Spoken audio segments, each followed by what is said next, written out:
Hi. Today on Mysterious Library, we are going to interview famed head of Midwest WeirdFest, Dr. Dean Bertram, in his first interview since completing this year's Midwest WeirdFest wrap up. We're going to hear about all the ins, the outs, the awards, the glories of this particular film festival tonight on Mysterious Library.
And welcome to the show.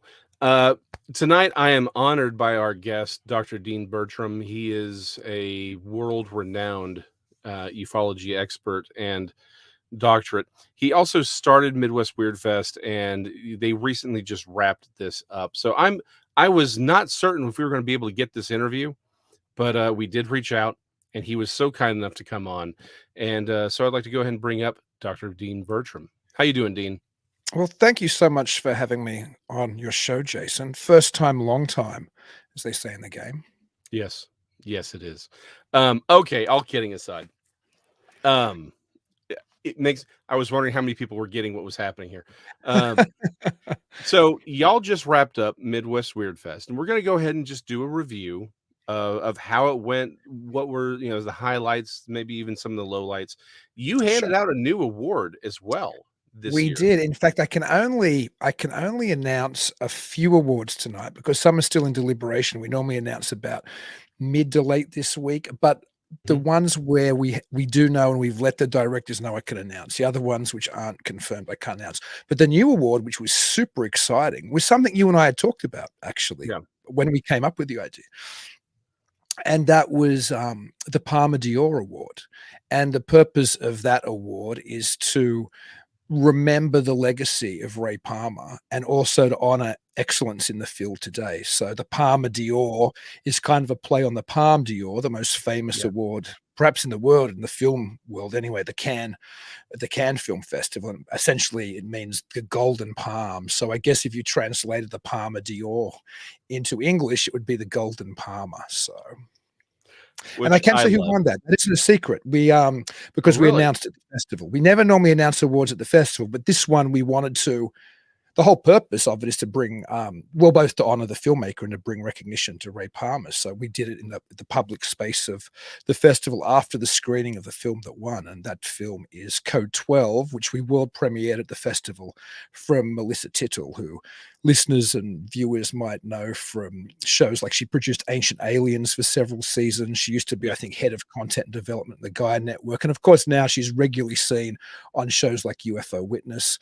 She made a wonderful documentary about the Black Knight satellite. So she's a producer as well as a presenter. In Code 12, she's both the director and the presenter in that film. And it kind of, long story short, the film kind of deals with the concept that we might be living in some type of simulation, which is of course, right up my alley. And it Right. also, of course, coincides with the work of Ray Palmer, because Yes. Palmer himself always questioned what the real nature of this reality was. He thought he was able to imagine some things into being. He thought he thought he was able to Mhm. think himself well, to repair his backbone. He thought that reality was far stranger, whether it was Deros in subterranean caverns or whether it was spiritual beings all around us. Palmer was somebody who was always open to different interpretations Yeah. regarding this reality. So a film like that was the perfect inaugural PalmerDOr. We'll be doing that every festival going forward. That was just the inaugural award. And of course, one of the reasons I introduced it was Ray Palmer was a native of Wisconsin. Mhm. He essentially spent the last third of his life and in a farmhouse, probably a 45-50 minute drive from me in the middle of nowhere. So a man who was front and center at the very beginning Mhm. of ufology. In fact, people like John Keel suggested he was the man who invented flying saucers. And while Yes, he that did. might be a little bit of hyperbole, he certainly was very instrumental in the popularization of the idea of that these things being seen in American skies as of the mid 1940s or 1947, when Kenneth Arnold had his famous sighting, that these Mhm. things might have been related to something called the Shaver Mystery, which he'd already been publicizing in Amazing Stories, or that it could have been extraterrestrial. It could have been things like Charles Ford had suggested. And Palmer was really suggesting this in a very considerable throw, I suppose. He was the editor of what then was one of the country's most successful pulp magazines and the most successful science fiction pulp magazine. Amazing Stories had well over double the circulation, I think, of any other magazine in that space. Palmer had taken it from a well-known and relatively successful-ish magazine, but nothing compared to when Palmer took over the editorship of it. He Right. doubled the circulation on that magazine, and as a result, him talking about these things for years, even before Kenneth Arnold saw flying saucers, kind of primed the pump and really Mhm. laid the groundwork for much of the discussions that came after it. So most people have forgot Palmer. Like when I introduced the award at the festival, I think our audience is pretty savvy. They're people who are into the paranormal and UFOs and weird films and science fiction. And they Mhm. all, or not all of them, because people that come from out of state and around the country and sometimes even out of the country, but a lot of them are obviously from Wisconsin. And when I Right. asked the audience, can I see a show of hands to who knows, who Ray Palmer was? Nobody put up their hand. So that's kind of indicative of how much he's been forgotten. Mhm. And I'd like to think that the Palmer Dior is a way of, perhaps trying to, at least in my small way, re-injecting him into the public consciousness, at least the consciousness of people who are fans of science fiction and people who are interested in paranormal cinema. So yeah, Yeah. No, and first of all, shame on them for not watching Untold Radio every Tuesday from Mysterious Library. They would know who Ray Palmer was if they had. that's, So, that's pretty much all I talk about. Oh, I don't know if you shared Jen's comment or not on the screen. which Because I one? The was one I yeah. Oh, you might have been sharing. I was too busy blathering. Of course, Jen is my partner in the festival and in life, and was at the festival, and she was there for the code the code 12 screening. And of course, she, along with you, along with a friend of mine in California who's a film producer, Stephen Wallace, with Mhm. the people who I essentially, we kind of formed the idea of introducing the Palmer Dior. So at least there was one other of the people that kind of, baked the idea with me there at the Mhm. festival, which was nice when we introduced it. Yeah. No, again, I think the Palmer Dior is a great award. And when we were And just discussing it, quickly, you helped with the design work for the yeah, award as well. I mean, a little bit. Let's be honest. Teeny, teeny, tiny a bit. I just I just kind of helped with some overall layout. But I mean, minor help. Like it's I am my contributions to the Palmer Dior are insignificant in any sense of the term. Well, we Um, bounced the idea around. I mean, you were yeah, one of the first people who I talked about it with, and I think along with Jen and Steve, you thought it was a good idea. So yeah. Again, like I said, whatever contribution I have is minor. But you brought it to life, and I love the idea because to your point, let me get conspiratorial for just 2 seconds, if I may. sure. I know it's a change for the show, but I like to live dangerously. Um, is it possible? Again, people's memories are short. Things, once it's out of sight, out of mind, right? Is it possible, however, that one of the reasons that Ray Palmer disappeared from ufology, so as sort of a public topic, is because he makes a lot of people in that space uncomfortable? Because, to your point, again, John Keel's saying, hey, this is a guy, again, maybe it's a little tongue-in-cheek, maybe it's a slightly hyperbolic, but he's the guy who created flying saucers, right? That whole sentiment, in a lot of ways, probably is uncomfortable for people in ufology. So is it possible that one of the reasons Ray Palmer sort of fell out of memories, he was essentially memory holed by the communities because he makes them a little uncomfortable?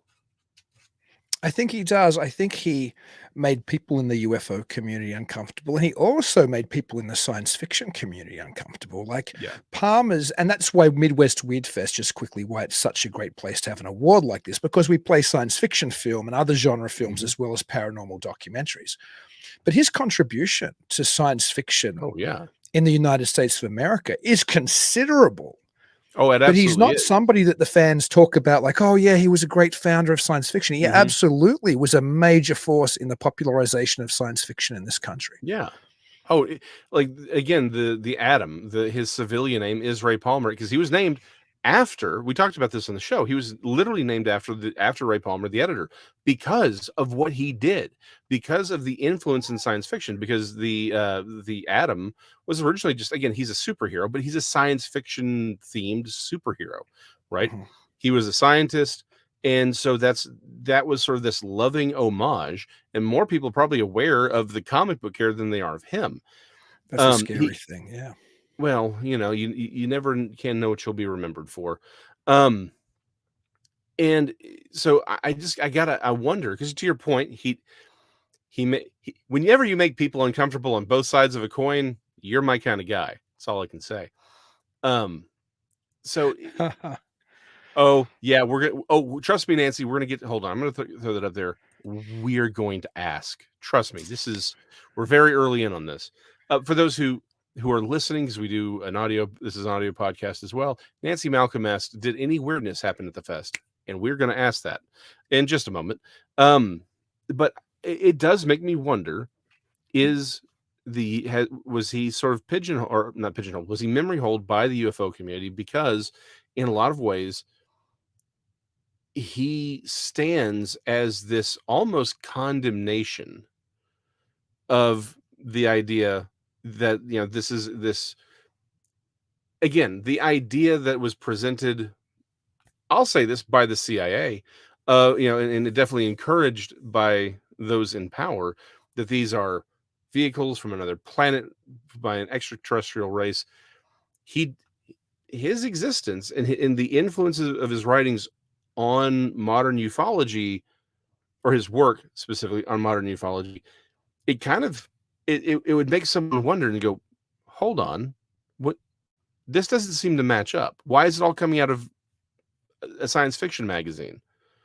Why would, before all this stuff happened, it was written about here? What's going on here? So again, my question to you, is it possible that he was memory holed very deliberately for that reason? I'll answer that just after very quickly saying hello to John Truey. John Truey is an incredibly talented filmmaker who I met for the first time in person, or at all actually, at the festival this year. He was the fight choreographer on our second opening night movie, which played after Mike Polish's Murmur, which is an incredible film called Hundreds of Beavers. It's absolutely hilarious, directed by Mike Cheslick. But he was also the director of an incredible short, which we screened, called The 44th Chamber of Shaolin. And both him and his lead actor were at the festival for the whole festival. So thank you for watching or listening, John. It's awesome to know that you're out there and you're an incredible talent. Now, was Ray Palmer pigeonholed?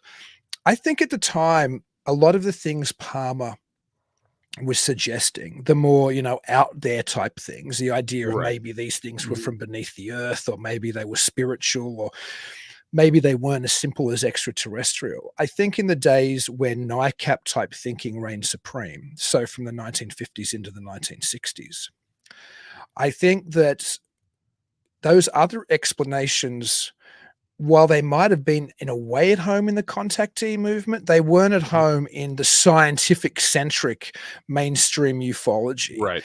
It's ironic now, of course, because MUFON, its latest documentary, which screened at the festival, Mhm. Accidental Truth, which we actually talked about here on Mysterious Library, and I interviewed the wonderful director Ron James on Talking Weird, and I can drop that as well because we have decided and we have let Ron James know his film won Best Documentary at the festival. Oh, So excellent. so my point anyway is that documentary now is essentially an official MUFON documentary, right? They're Yeah. happy now to talk about the potential that these things might come from under the earth, that they might come from under the oceans, or they might be interdimensional. These type of conversations were kind Mhm. of relegated to the more contactee type occult circles of ufology back in the time Right. Palmer was writing. So Palmer was never a good fit for, I suppose, what dictated the history of ufology as far as the respectable, if there is such a thing, Yeah. history of ufology from, the 50s onwards. Of Mhm. course, Palmer predated it as well, not just with the Shaver mystery, but he launched Fate magazine, and even in the pages of Yeah. Amazing Stories, he was talking about the flying saucers being extraterrestrial long before Kehoe wrote a book, long before NICAP came into existence. So he was there from ground zero, but you get this impression he was kind of pushed and then fell into obscurity to a degree. He was still publishing about this his whole life, really, but that Right. he wasn't as front and center as these new authors who captured the limelight of Life magazine and the like. Like he wasn't. Mhm. Not that mind you, there was a critique of the old Shaver mystery, I think, in Life magazine or something back in the day, but he never was the type of person who was rolled out to do, a serious news show or something. Yeah. So I'm glad that you are bringing him back through this award, through the things we talked about on this show, and I really appreciate that. And what in Code 12, given its content, what a great first recipient of this. It's it's very it's a wonderful sort of synchronous moment of Can I history where can I say even why there's more synchronicity? Sorry to cut you off, but okay, this yeah, is the please. incredible thing. Melissa Hmm. Tittle is from Wisconsin originally. She went to school and did her media degree in Stevens Point, which is closer to Amherst than I am. It's 10 minutes. She Oh did her wow. degree 10 to 15 minutes from Ray Palmer's farm, after Ray Palmer had passed, of course. But Wow. the coincidence is just like, and none of that was Yeah. planned. It was just like, this is crazy. So there was maybe there was something, maybe that's one of the weird things Nancy's talking about, these kind of Yeah. synchronicities that start rolling out. One of the weird things from WeirdFest. Okay, so aside from Oh, the fact that I sorry. sorry, what? So I have to. I'll do one other weird thing for Nancy, and then I'll shut my Okay. mouth for a minute because she asked about weird, and while we're on still Melissa Tittle and the award and Ray Hmm. Palmer, when I was interviewing Melissa Tittle at the festival for a project that I'm working on, she did this wonderful, incredibly insightful answer about Ray Palmer. Like I'm talking seriously insightful. And Excellent. when she did it, the camera went wacky. Brand new Canon C70. And of course, I'm like, that's the Deros, using Hmm. their Tampa rays, because that's what Richard Shaver and Ray Palmer would have said. And we reshot it, and it was fine. But that was kind of weird that this very Yeah. eloquent answer about Ray Palmer's significance, and the camera, again, a brand new Canon C70 goes wacky. So who knows?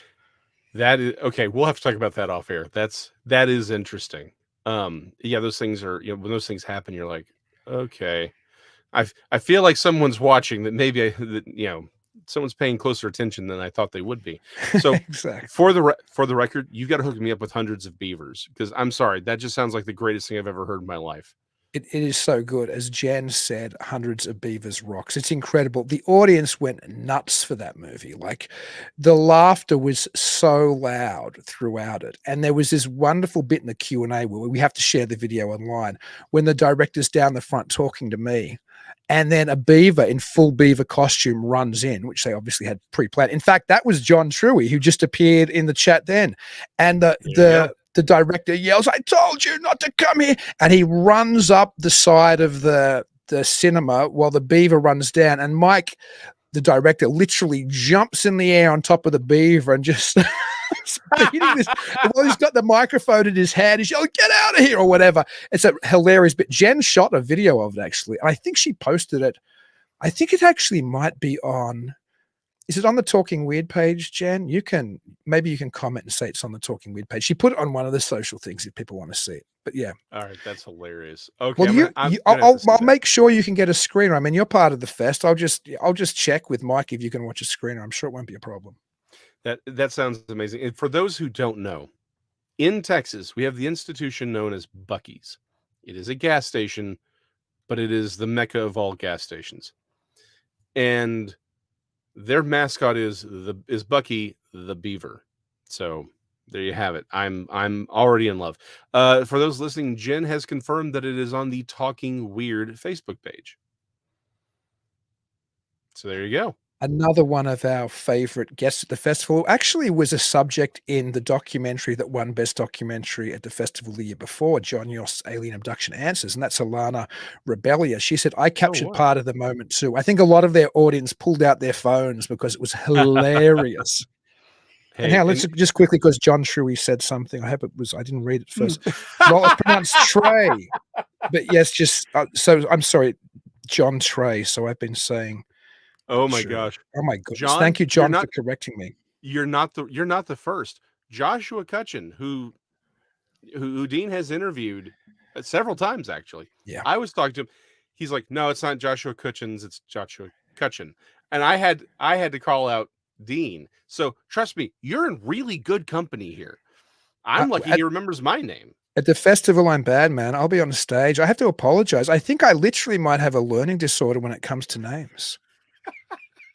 You shouldn't laugh because I'm serious. Like, I got a problem. I apologize on stage at the festival. Anybody who's been at the festival has heard me apologize for blowing people's names. I'm awful.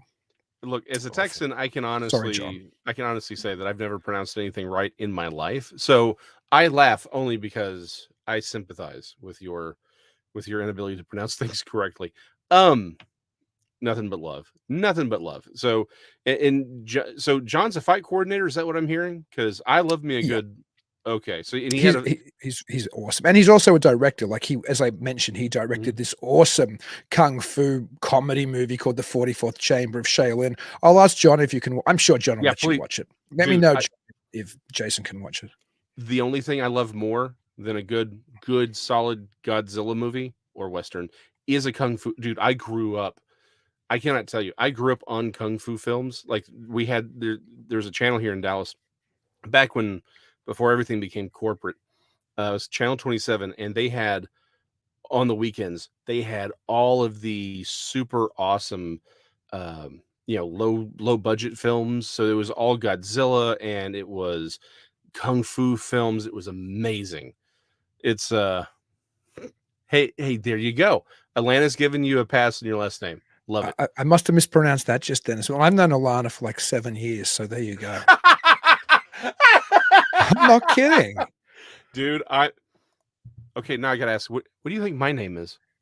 Well, I called you for the first 20 episodes McLean, and it's McLean. Yeah.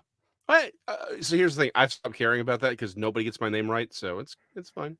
Yeah, but I was like your co-host and was calling you McLean. So there you go. Nobody take offense if I blow your name, please.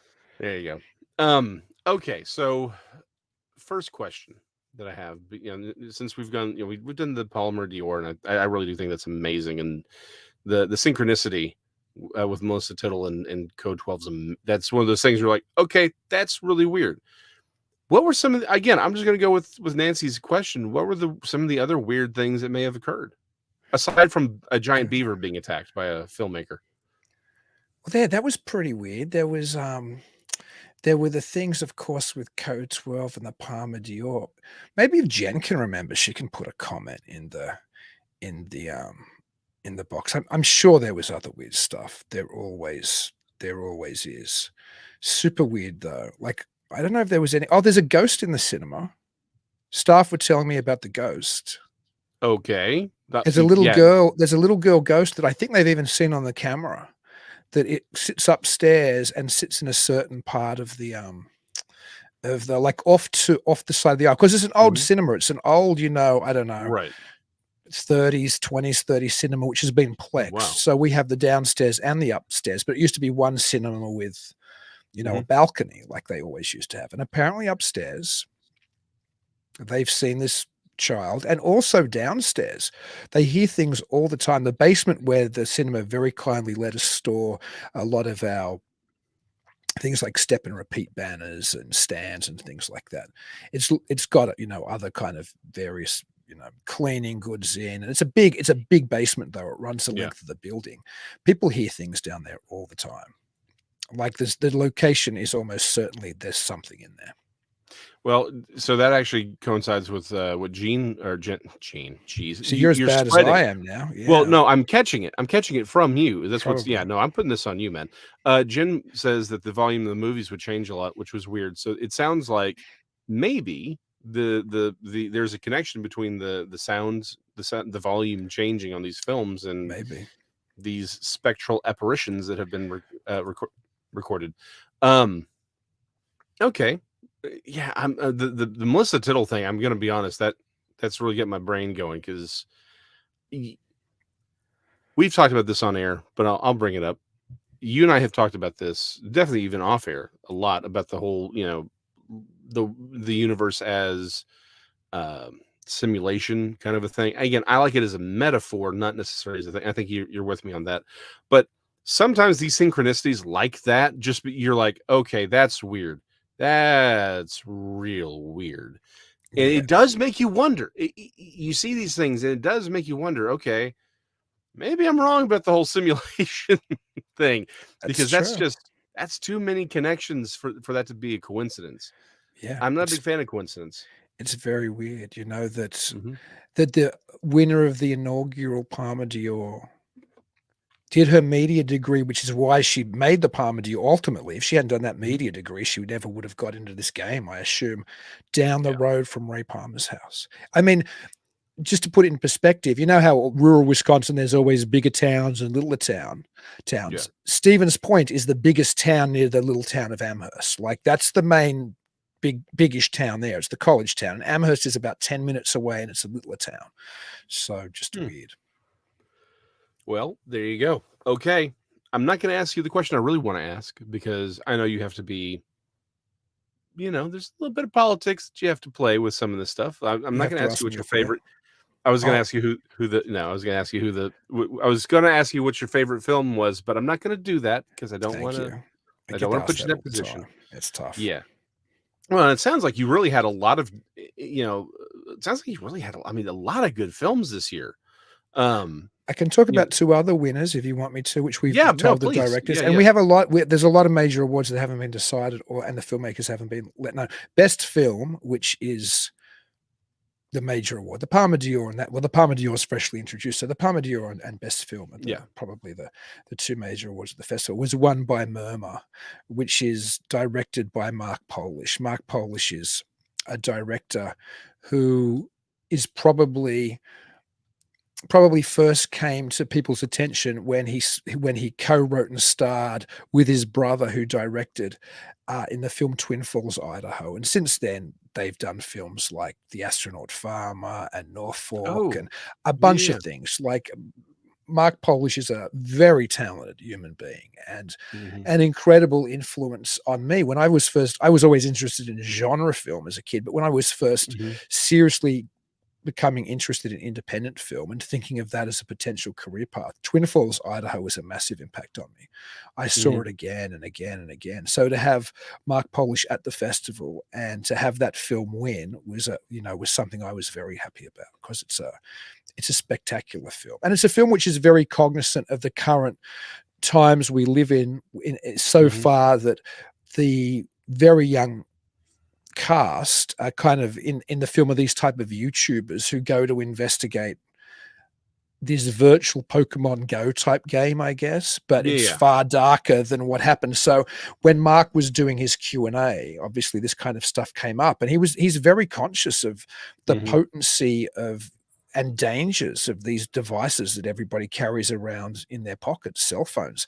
And what's fascinating is he trusted his cast to shoot major parts of that movie. Like, so much of it apparently is just the young cast using iPhones themselves to shoot the film. And it's a Oh, wow. spectacular film. Yeah. So, but it's very much, I think, part of Mhm. it's a film which is very conscious of the times it's in and very reflective of the times. And as a result, when you watch it, it's very powerful. So that film won Best Film, which I couldn't have been happier about. It's an awesome film. Mhm. And the other film that we've announced, and then this is it. These are the only ones that there's a certainty on. It'll all be announced by the end of this week. But that's a film called Follow Her by the wonderfully talented Sylvia Kaminer. She came into the festival as well. She was a delight. Follow Her, again, ironically, is also conscious of this kind of moment. Mhm. The main protagonist of that film is a YouTuber or a social streamer who becomes popular by answering weird calls on personal kind of calls on a Craigslist type thing, I guess, and then Mhm. filming the interactions, and then streaming live what happens when she has interactions with these people. So it's again something which is conscious of the weird space that we live in, with where technology and interpersonal Hmm. relationships have this connectivity. And I'm delighted that that film won Best Horror Film, because she's an Emmy Award winning director. She's won Emmys a couple of times. Like, she's a major talent. So to have both her and Mark win those awards was great. Mhm. Both talented. That But every Yeah. filmmaker at the festival is incredibly talented. And there's still major awards that haven't been finalized yet. But I think, Right. like I said, in the next day or two. Well, it sounds like you really had a lot of really good films this year, because honestly, okay, just a little behind the scenes. I do a very, very small, out of the way pop culture thing with some friends, like whenever we feel like it. And I'm really getting tired of the stuff that's that's out there, that everyone's like, "Oh, have you seen this?" I'm like, "No." It's like, "Yeah, I saw it. I don't know that I care that much." Honestly, the I want to watch these movies. Like this, these sound like amazing films, and particularly the idea of, people have tried using phones and Twitter and texting as a device, for moving stories along. But it sounds like these films did a much better job of it than what we've normally seen. So I'm really kind of interested to see what happens here. Well, I think you'll like them. And these directors, too, of course, are people who really know what they're doing. Hmm. As you said, they're high-end award-winning directors long before Midwest WeirdFest. I mean, the Midwest WeirdFest Awards probably, in reality, are very insignificant compared to other awards Yeah. that these people have won. But you're right about, I think, and I've seen a number of people comment who came to the festival, sometimes for the first time this year, saying it was so refreshing to see films which weren't what you get at a Megaplex or what you get on Hmm. Netflix. And I do think the great experience of Midwest WeirdFest is that the films you get to see there aren't something Hmm. which is comparable to your normal viewing experience. There's a wide range of films from various genres, and films which are underground, films which are experimental, paranormal documentaries, again, films from directors who are at the top of their game. So, and films from directors who are just starting, who are also spectacular directors. So there's a real freshness there and an energy. And you know what makes the reason I think the festival is so fantastic? There's a few reasons. One, the location. The Micon Cinema is an amazing location, as any filmmaker will say who comes to the fest. Also, Eau Claire itself is a town that's very receptive, or at least the audience of the festival Hmm. are very receptive to this type of cinema. So the festival has a loyal audience, which is growing, of people like Alana, we were talking about before, who's been there, every year since, I think, the second year Alana first came. We have audience members who've been there every year since the first year, who come and Oh, buy wow. passes. And so you get this group, you get an audience who are really receptive to this type of cinema. But again, even people this year who had never been before, I saw their comments on Mhm. Facebook going, wow, this isn't the type of stuff that you get anywhere else. But of course, what makes the festival especially, I think, significant is how many filmmakers come in. Eau Claire's in a way in the middle of nowhere. It's Yeah. not on a major airport. You have to either drive in, period, or you have to fly into Minneapolis, St. Paul, and rent a car and drive an hour and, I don't know, 15 minutes or hour 20 minutes or whatever it is. Or you can fly into a little regional airport that not everybody will take you to anyway in Chippewa Valley. But we had 40 something filmmakers come in this year. Wow, Like that's a that's lot. That's a lot of that's a filmmakers lot. for, a mid-tier festival, which is only in its Yeah. seventh year. Yeah, no, that's amazing. I mean, again, we've been friends for just a little bit, but I have to say the Midwest Weird Fest, when you first started telling me about it, I was like, okay, this is really interesting because you just don't get. I mean, I'm not a big, I don't like crowds. So I don't go to a lot of festivals if I can avoid them. But honestly, I want to go to Midwest Weird Fest. Like this just sounds like a great time, and the fact that you're able to get this kind of talent in, I think it speaks very highly of what you've been able to do. As again, someone who's independent, someone who's doing this, I think it speaks very highly of you and Well, what you've thank been you. able to do with this festival, because that's just not something that people do, right? It's not for those. Again, a little behind the scenes thing. Again, I'm not a big fan of going to festivals if I can avoid them, but I did do a lot of comic book shows back in the day, and you'd be amazed at how hard it is to get talent to even a big location, right? I mean, Dallas, like now it's easier because there's a lot of money behind it, and I mean, big money, and these movie studios are using them to promote these things, so it's easier now. But even just 10 years ago, it was hard to get real talent to come to Dallas and do some of these shows.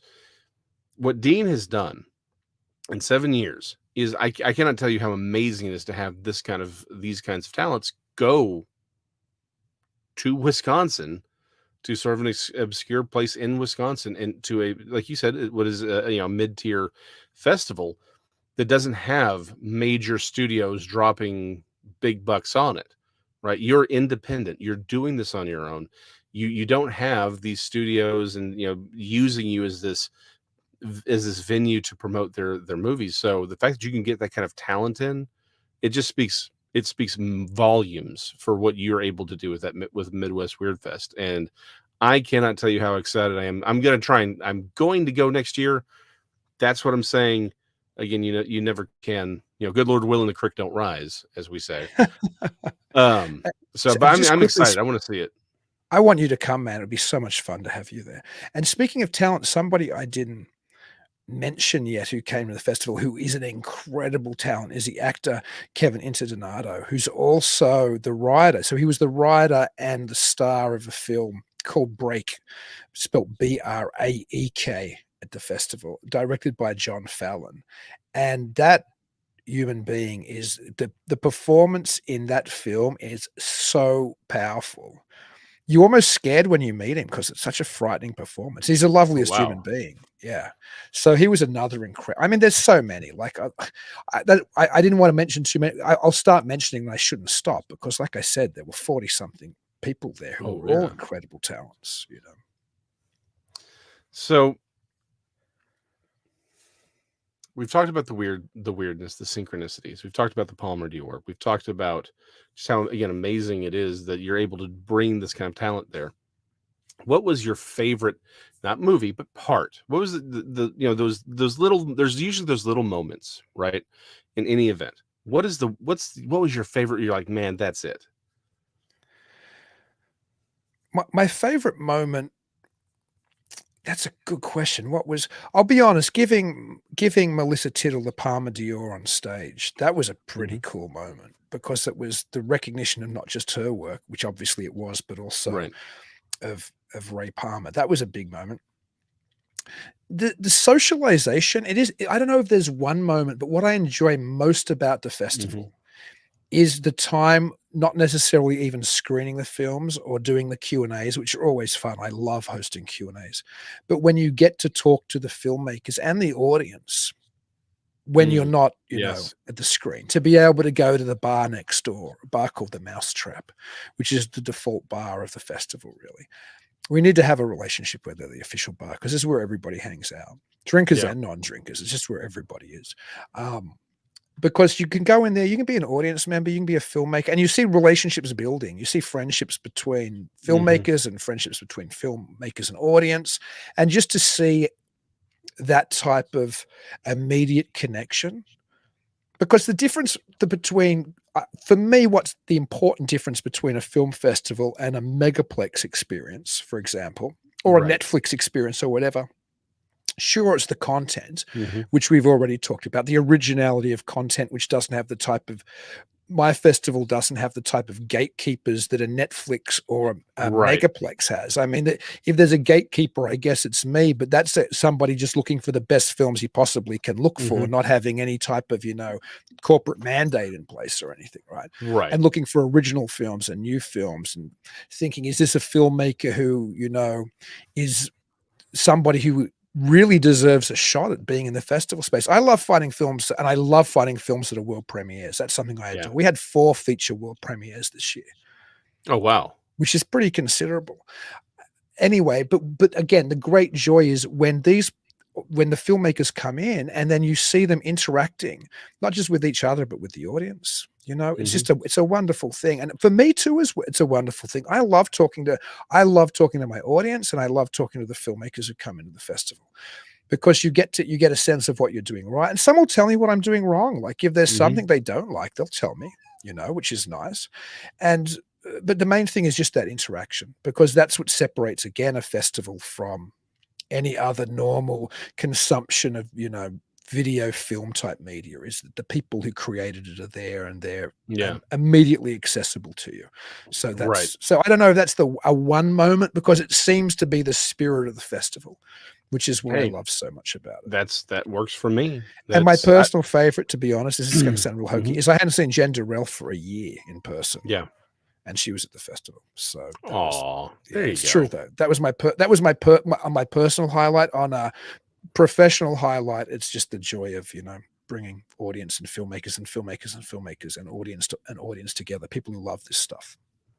Hey, that's the reason I used to do conventions, comic conventions, was for that very reason, right? You can sit there and talk to people directly, and you can talk to artists and writers. So I completely get it. I'm right there with you. How cold was it this year? Because I'm seeing It's a stuff good about ice. It's a good question. It wasn't bad. I mean, I'm not from I was about to say I'm from Wisconsin. Gosh, I'm turning into a cheesehead. I'm far from being from here, but I guess I am. I'm in many ways. This Yeah. is my home now. So Yeah. I think I get used to the temperature. So I'm like, oh, it was a lovely weekend.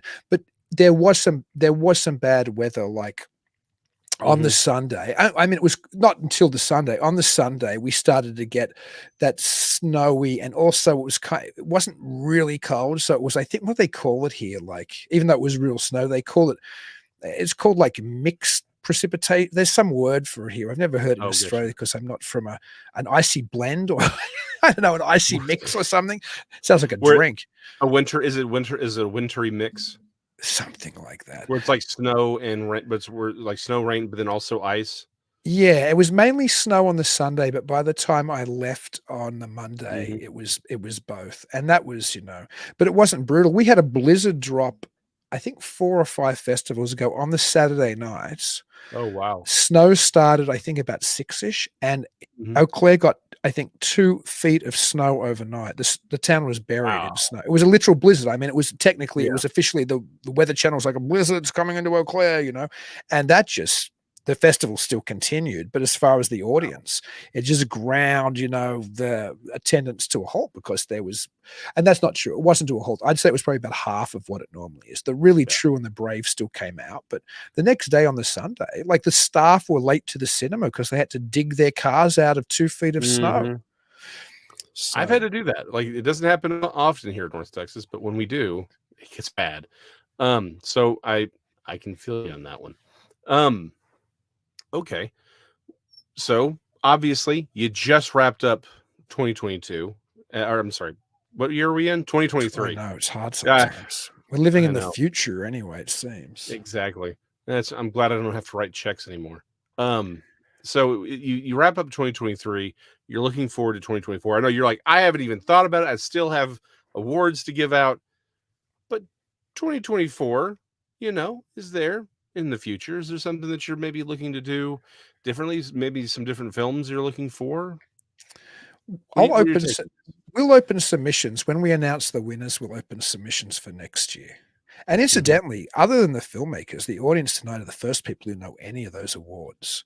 Mm, Anybody at the festival knew the PalmerDOr, and Melissa did share that on social, so that was never a secret. As soon as that was right. delivered on stage, that was out, but everything else hasn't been announced other than the filmmakers. The audience tonight are the first people who know the ones I announced. When Oh we wow. announce the winners this week, we'll Hmm. open the festival again for submissions next year. I don't think there's anything particular I'm looking for other than good films, and we get an awful lot of submissions, but we play an awful lot of Hmm. films. Like this year we played, I think 62 or 63 shorts and 16 features. Oh So wow. it's a fair amount of cinema, and I mean, we had, Hmm. several hundred submissions, but still that was a lot of cinema. So Hmm. what I'm always looking for is something fresh and something new, and it doesn't have to be a world premiere. Like as I mentioned before, Sylvia Kamener's wonderful film Follow Her, which won Best Hmm. Horror Film at the festival. That's at the end of its festival run now. We'll probably be one of the very last festivals. But then on the other side of it, you get films like Code 12, or You're you right. get you get Accidental Truth, and you get, what were the other world premieres? Bigfoot and Marty, which we looked at on the show. Yeah. That was a great joy having those guys there, because Ronnie Hmm. Ferguson and Marty Achatz came in as well. They were Oh wow. wonderful guests. So that was fantastic. So and also the Bigfoot Trap, who I talked to Aaron Mertes on, Talking Weird a few weeks ago. So we had films at the very beginning of their run, but we also have ones later in their run. So when I say I want fresh new films, I really mean films which just haven't, been released yet. So do I Hmm. have anything specific? No, because I think the wonderful thing about running a festival where you have an open submission policy, at least if you program it the way that I program it, is that the program in a way builds itself. Like, you start to see films and things start to make sense to be part of the program, things that Hmm. complement each other or things that don't complement each other, because you don't want too many films which are the same. So when you start to see these films, it starts to give you the palette, or at least for me as a curator, of what I have to build this program with. And so Gotcha. that's the excitement. It's exciting not to know what I'm going to see next year. And Excellent. I take a lot of pride, and this is something I've always taken pride in, even when I've curated festivals back in Australia, is Hmm. that the vast majority of the films I play, like well over 90%, are from cold submissions that just get submitted through Film Freeway Mm, is the company that we use, because there are mhm. festivals out there which source most of their films. That's the Yeah. sad reality. They have a submission policy, and they take the money from filmmakers who submit, but they're not screening from submitted films. They have a deal with a sales Right. agent or a distributor, or they want the new film from a certain director, and so that's what they're Mhm. looking for. Gotcha. But I just love not knowing so Mhm. to answer your question, I don't have anything planned film-wise for next year. What I love is I don't know what's coming. That's what makes it Yeah. exciting and fresh every year. Oh, I love that idea because, to your point, that that's what a film festival is really supposed to be, right? Like, that is the one thing I really miss. You look back your teenage years, again, before everything got corporatized. uh, you had some channels here in Dallas that were legitimately separate. They were independently owned stations, and they would have just some really cool television shows or movies that were, you know offhand, and you could see things. Now everything is so pre-programmed and pre-packaged. You're supposed to be able to go to a festival and find stuff that you don't like. That's honestly why I stopped going to a lot of comic book shows, is because it's all the big, the big stars are there, the big companies are there, and they're just going to push what they have. It's hard to find those independents, but they're still out there. And so being able, hearing that Midwest Weird Fest is so open to new. and the unusual. You're not out there you're not out there shilling for a corporation, honestly, is why I love you, in an Thank HR you. appropriate way. And why I think, again, why Midwest WeirdFest is as good as it is, and to your point, why you're able to bring that talent into what is, by your own admission, a lower or a mid-tier festival. It doesn't have all that money behind it, but it means filmmakers get to go and just be filmmakers. And there's that raw connection between the filmmaker and the audience. And the audience is there to experience brand new things, maybe things they hadn't thought of before, things they haven't encountered before. And that's a beautiful, beautiful thing. It is. It's something which I don't think until I started running fests, the closest thing I think I'd ever encountered to it without the actual interaction with the filmmakers themselves was Mhm. like you were mentioning. Not for me so much alternative TV channels, because growing up as a kid in Right. Australia, there were only three, I think, commercial channels and one government channel Right. available. But it was going to places where you could rent videos, early day video Yes. libraries, and finding Yes. content often Mhm. before the big companies had yet cottoned on how the home video market would work. So most Mhm. of it was what in England was called video. Well, not most of it, but there was a big chunk of what in England was called video nasties. So you would find films that like Phantasm or Evil Oh, yeah. Dead, or so to find those movies when you were Mhm. young felt like you'd stumbled upon something you really, weren't meant to find.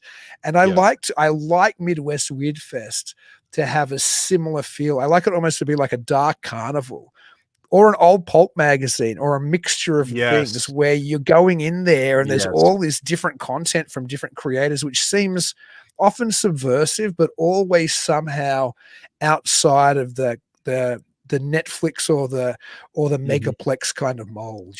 So Yeah.